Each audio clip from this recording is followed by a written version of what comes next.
Naptown Tuner here. Someone just gave me a video idea in the comments, so I figured I'd go ahead and bang it out real quick. You never know what might come from the comments, so everyone just say whatever you want to say, and very rarely I delete them. Most of the time, if it has too much profanity or cussing, or sometimes people turn into a pest, but it's only happened a couple times. This thing is annoying, this license plate bracket. For some reason, someone even drilled holes in the side here. I don't know what's going on, but I've got some scenarios here. What happens is, these screws, you've got little tiny baby screws. So first off, a lot of people might not have the right screws that go in here. And let me show you the back of this thing.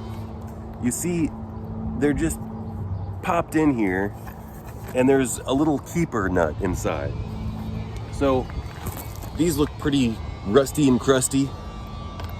These things can rust in here, and then you try to take them out after how many ever years your license plate is stuck on, and what happens is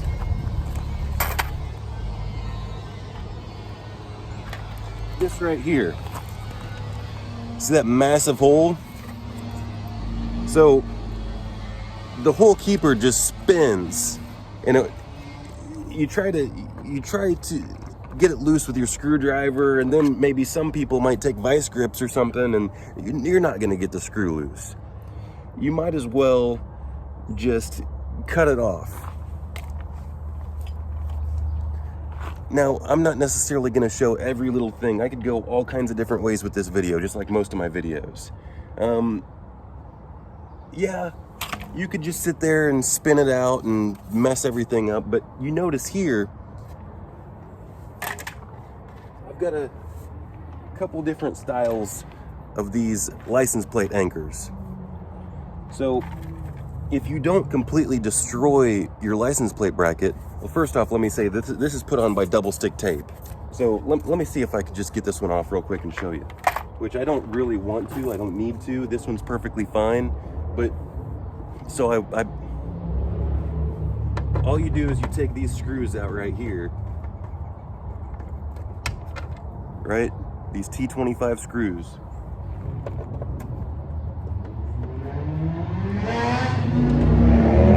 And then it might still be stuck on your trunk lid.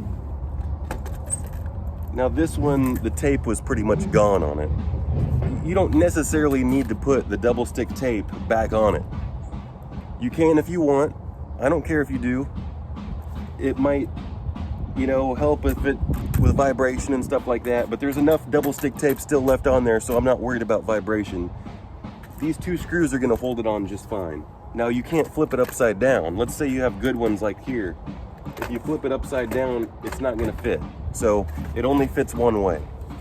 So in this particular case, all of these keepers are working and installed. So if they're working and installed, it might be a good idea to put a little bit of grease or anti-seize or whatever you have, so that it doesn't rust in the future. But I'll put that on later. What we have here is, let me show you how, you see, if you can just pop those tabs out, if you can just pop them out, and you still have relatively close to what looks like a square, you can take these license plate anchors that you can get at whatever auto parts store and simply pop it in, right? It fits nice. You don't have to put any kind of sealant on or anything, because guess what? You can get basic standard screws, and I have an assortment here. So I can't hold your hand on every little thing. Like, I'm not going to tell you exactly what screws to buy and all. You have to figure some of these things out by yourself. But I've got a lot of different assortments. See how they're stubby? Real tiny, stubby, fat screws. This one is too long, but it is a nice coarse thread. So if you go too long, of course, the screw is going to protrude too long, and it's going to gouge into your car. So you don't want that. You want a short screw. This is another form of a screw that has a little washer built on top of it. Now I've got a huge assortment of screws because I've been collecting hardware for a very long time, and I've got a big massive bolt bin with all kinds of compartments, and I put my screws in my screw section, and then I got the longer screws, I got the bolts, I got the longer bolts, I got all the things organized so I can just go up to my little cubby hole, pull out a little handful, sort through them, and then look, I can have my full assortment. I've been doing that for a long time. I suggest you start doing something similar, even if you start out with like a little tackle box type thing. Or you can get your little box of self-tapping screws and put that away and all this kind of stuff. You need to eventually start doing these things so you don't have to go to the hardware store every single time. So what I can do is, for an example, is let's take this screw right here.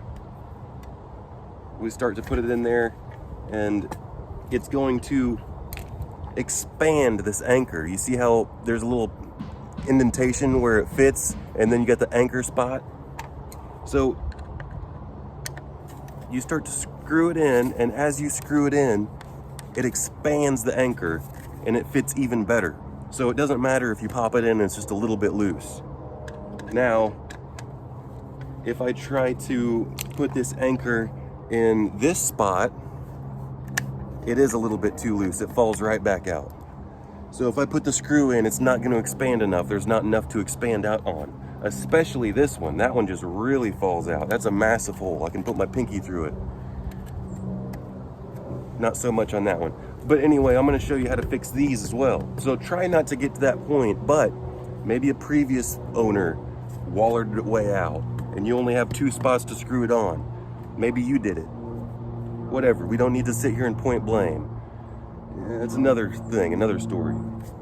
So what I've got here is quick steel, JB Weld. Formerly this stuff has been known as plumber's putty. Been around for a long time, but this stuff works really well. It hardens up quick and fast. So it's a 2-part compound. Let's unwrap it a little bit here, and I'm just going to snip off a little bit. And this, you know, I get occasionally someone tells me to wear gloves. I wash my hands like 20 times a day at least. But I know it still soaks in, whatever. I also fast. But yeah, wear gloves for something like this if you don't want it on your hands. But you see, it's a 2-part compound. There's black stuff in the middle, and on the outside it's gray.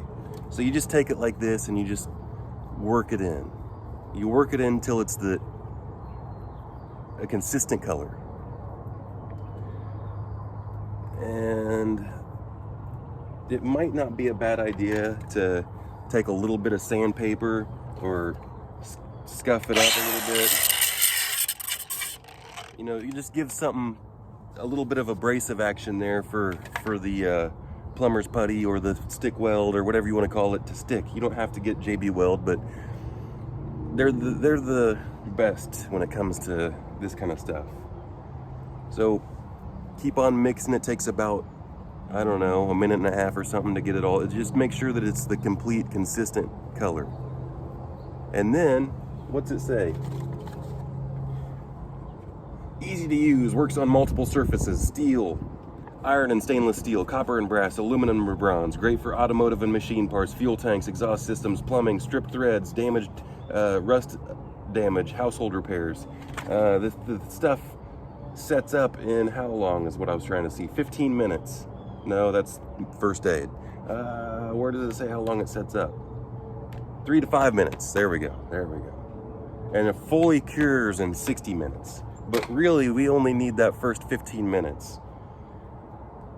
So I got enough here maybe for both of them. Let's see what happens. I'm gonna clean up you don't have to do this, but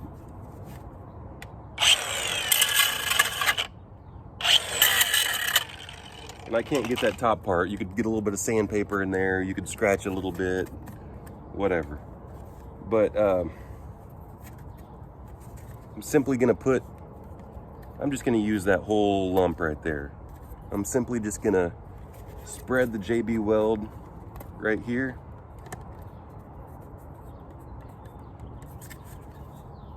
See that? I filled the entire hole.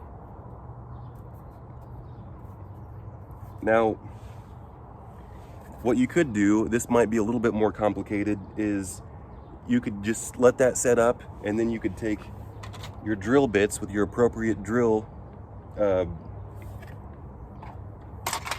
You know, I use Milwaukee, but this is a unibit or step bit, Christmas tree bit, a lot of different names for it, but the Christmas tree bit is the universal name, or step bit is the universal name. When it comes to drill bits, a lot of times you want to find the bit that is the size of the shaft without the threads. So that's just a general rule. The threads will cut. On something really coarse, you could go just a little bit bigger than the shaft though, because you don't want it to split. So that's the size right there. So I could do it that way, and I could just drill a hole through it, and I could just put a normal screw through there. Or the easier way to do it is you just use, wow, it's already hard. Okay, so in this case, I'm already hardened up. So I'm gonna do the other method on this bigger one. I'm gonna do the drill method on this one. I'm gonna do the other method on this one. And remember, I already showed you the first method. All you do on the first method is you just pop it in like normal. So that's the easiest way. So now I'm gonna get my JB Weld out, and it's amazing how fast this stuff works. I'm gonna chop off another small piece right there.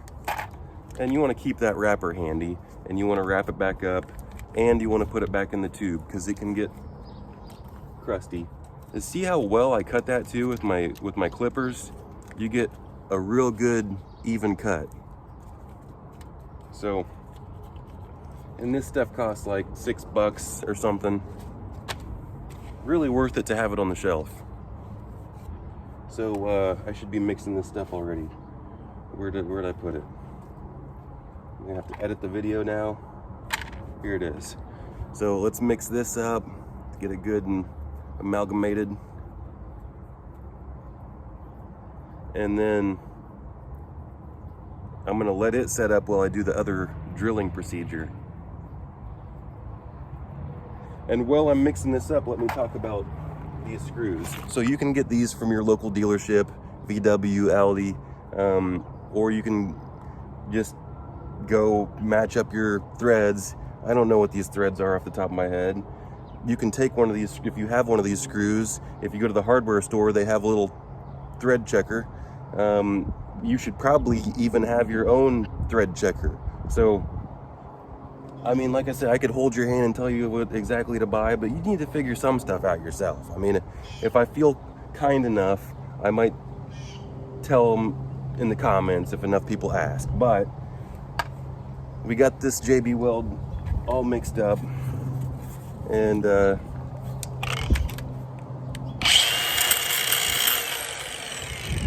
scratched it up a little bit. Like I say, you could scratch up the other side a little bit. It's not necessarily even all that important. It's not going to come out. But I'm going to stick this in just like I stuck the other one in. But now I'm going to take my anchor and I'm going to pop the anchor through the putty. See that? Now, you're still going to want to use a screw for this. It would be kind of a good idea if before the putty dried, if you kind of poked through here, right? I just used my T25 that I was using to take the screw out, and I just poked through. See that? I poked through, so the screw doesn't have to do that action of breaking through the putty. Now, while that's setting up and drying, which it's already setting up, I'm going to drill through the middle of this one. So, like I said, you take your stubby screw with the tip on it, with the pointy tip, and you find a drill bit. That's a little bit too big. So we're gonna go with this one right here. it's just a little bit smaller than the threads. Yep, that'll work perfect. So we're gonna